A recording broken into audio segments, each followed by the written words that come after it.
Thank you. Minister, the amendments that were forced to come in regarding the treatment of BIK, where a company car driving 50,000 kilometres in a car with emissions rating of 120 grams per kilometre will now pay BIK at 12% rather than 15%, and the value of the vehicle will be reduced by 10,000. Minister, when people were buying electric cars, you were saying they would be exempt from BIK. Now we have companies that actually invest in electric vehicles, and now the people that are driving electric vehicles are actually handing them back because of the rates that are there. And do you know what they're doing, Minister?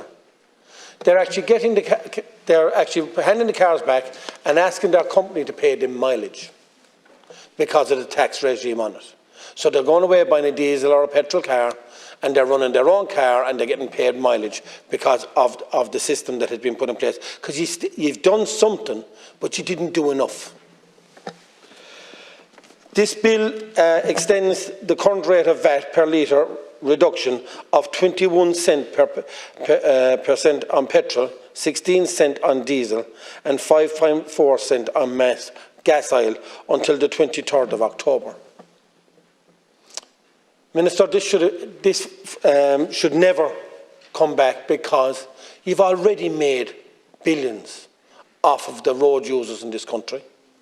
You've already targeted the people in small business and put them out of business because of the road transport. And by doing this, what are you going to do? You're going to drive up inflation again, because this country, as we have it at the moment, because there's no alternatives, are run on fossil fuels. Whether it's your farming sector, whether it's your transport sector, getting food to the shelves is ran on transport.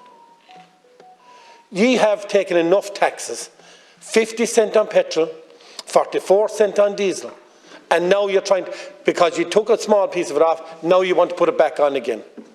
You're taxing businesses out of business.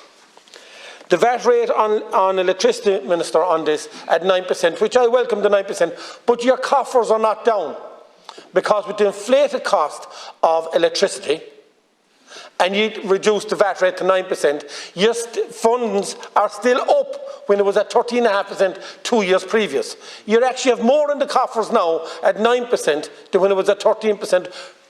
Instead of what you need to do is tackle the providers. You put a cap in per kilowatt hour of cost, even though it only costs €50 per kilowatt hour, you put a cap of 120 on it. They're still making 120 or 30% on the cost of producing electricity, and again, putting businesses out of business. Minister, and the last one I have here is from hospitality. I welcome the VAT rate on hospitality, and it should stay at that rate, because if you put the VAT increase up, people will not be able to afford a dinner because of the cost. It will increase a dinner for a normal person by 150. Thank you.